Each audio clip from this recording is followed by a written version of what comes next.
बात आज की चैनल के कार्यक्रम आर पार में मैं सुरेंद्र चतुर्वेदी आपका स्वागत करता हूं। ब्यावर जिले का आर्थिक विखंडन कहीं जिला तोड़ने की शुरुआत तो नहीं। विधायक शंकर सिंह रावत के होते ये संभव नहीं। पूर्व विधायक मानक रानी ने रावत को मजबूत रहने का किया आग्रह। ब्यावर जिला क्या फिर अजमेर का ही हिस्सा बनकर रह जाएगा? क्या पर्ची सरकार ने अंदर खाने नए जिलों की नसबंदी करनी शुरू कर दी है? क्या बहुत सलीके से अजमेर के 3 टुकड़े में बटे जिले को पुनः अजमेर से जोड़ने के प्रयास चल रहे हैं? इन सवालों का उत्तर केकड़ी और ब्यावर को लेकर यही है कि इन दोनों जिलों को वापस अजमेर से तो नहीं तोड़ा जा रहा, मगर इनके अधिकार क्षेत्रों और मॉनिटरिंग सिस्टम को सीमित किया जा रहा है। ब्यावर में इस बात को लेकर बवाल मचा हुआ है।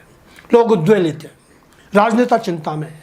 भाजपा हो या कांग्रेस, दोनों ही पार्टियां मुट्ठी ताने बैठी हैं। कल मेरे पास ब्यावर के पूर्व विधायक मानक रानी की पोस्ट आई। इससे पहले वर्तमान और जागरूक विधायक शंकर सिंह रावत का बयान आया। केकड़ी के विधायक शत्रुघ्न गौतम ने भी साफ कर दिया कि केकड़ी की जिला वापसी किसी कीमत पर बर्दाश्त नहीं की जाएगी। इसी अंदाज में ब्यावर के लोकप्रिय विधायक शंकर सिंह रावत ने भी अपना रवैया जाहिर कर दिया है कि उनके शहर का सपना टूटने नहीं दिया जाएगा।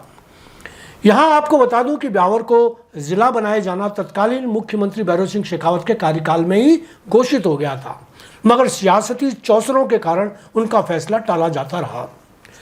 पूर्व विधायक मानक रानी ने एक पोस्ट जारी कर कहा है कि ब्यावर को जिला समाप्त करने की साजिश की गंध आ रही है। ईश्वर करे ऐसा ना हो। भाजपा की उच्च स्तरीय गुटबाजी का भी शिकार हो सकता है ये शहर। सचेत रहे। अपने बजट प्रावधानों में भी केकड़ी व ब्यावर के बीच का सौतेलापन देखा होगा। हाँ, माननीय मंत्री जी अविनाश जी गहलोत साहब एवं माननीय विधायक श्री शंकर सिंह जी रावत अपना पुरजोर जोर लगाएं, तभी ब्यावर के जिला का अधिकार नहीं छिन पाएगा। दानी जी की चिंता जायज़ है। पार्टी से ऊपर उठकर उन्होंने भाजपा विधायक शंकर सिंह रावत से सख्ती बरतने की उम्मीद की है। विधायक शंकर सिंह रावत से मेरी बात नहीं हो पाई, मगर मैं उनको भली भांति जानता हूं। उन्होंने ब्यावर जिले को बनाए जाने के लिए जिस तरह के आंदोलन किए वह कोई और नेता नहीं कर सकता था। सच तो यही है कि शंकर सिंह रावत की इच्छा शक्ति से ही आज ब्यावर जिला बना है।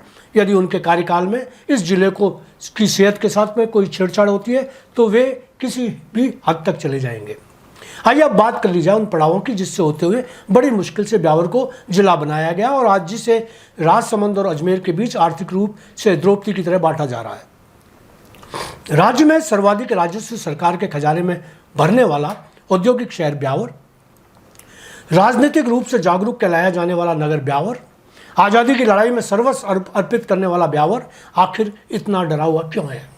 क्यों जनता और नेता सोच रहे हैं कि ब्यावर को फिर से तोड़ा जा सकता है? दोस्तों, इसके पीछे जो सबसे बड़ा कारण है वह है कि हर काल के नेताओं की खुददारी। हर राजनीतिक काल में ब्यावर में रीढ़ की हड्डी वाले विधायक चुनाव जीतते रहे। स्प्रिंगदार यानी कमानीदार कोई नेता ब्यावर में आज तक पैदा ही नहीं हुआ। आज़ादी के बाद 1952 में जब राजस्थान के मुख्यमंत्री मोहनलाल सुखाड़िया बनाए गए और ब्यावर को जिला बनाए जाने की बात चली, तब ब्यावर के विधायक स्वर्गीय ब्रजमोहन लाल शर्मा थे। उनकी खुददारी का यह आलम था कि उन्होंने कभी सुखाड़िया जी के चरण कमल का वंदन किया ही नहीं, बल्कि वह उनकी रीति नीति के खिलाफ खड़े रहे। अब आप ही बताइए कि सुखाड़िया जी जैसा राजनीतिक खूंसट ब्यावर को जिला क्यों कर बना देता? फिर ब्यावर जिला बनाया जा सकता था विधायक उगम राज जी मेहता के कार्यकाल में। यहाँ उनकी रीढ़ की हड्डी मुख्यमंत्री भैरों सिंह शेखावत के सामने झुकने से इनकार कर गई। वे एंटी शेखावत माने गए और ब्यावर फिर जिला बनने से वंचित हो गया। उनके बाद विष्णु बजारी विधायक बने तो लगा कि शायद उनके समय में ब्यावर पर नजरें इनायत हो जाएंगी, पर यहाँ भी खुददारी आड़े आ गई। मुख्यमंत्री हरदेव जोशी की नज़रों में वह उनके एंट्री हो गए।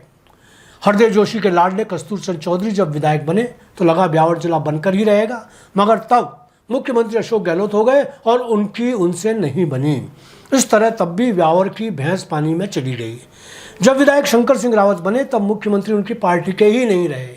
अशोक गहलोत ने उनसे दूरी बनाए रखी। अब आइए आपको बता दूं कि ब्यावर को जिला बनाने के लिए सबसे बड़ा आंदोलन कब और किसने किया। सबसे बड़ा जन आंदोलन ब्यावर में शायद 1993 में हुआ।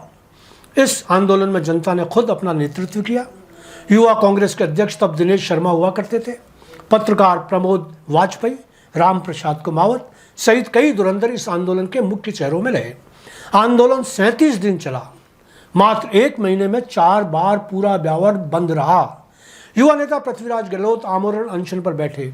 उनको अनशन से उठाने के लिए जिला प्रशासन ने सर से पैर तक बिना किसी हिस्से में रुके सारा जोर लगा दिया, मगर जनता ठस से मस नहीं हुई।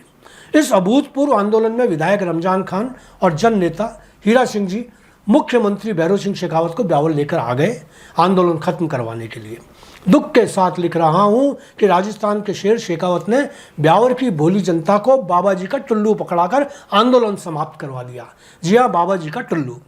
डाक बंगले में पत्रकारों की मौजूदगी में कहा गया कि अभी एमपी के चुनाव हो रहे हैं, आचार संहिता लगी हुई है, चुनाव के बाद जिला बना दिया जाएगा। फिलहाल जिले को दी जाने वाली सारी सुविधाएं दी जा रही हैं। सुविधाओं के नाम पर कुछ प्रशासनिक पोस्ट भी दे दी गई। आंदोलन समाप्त हो गया।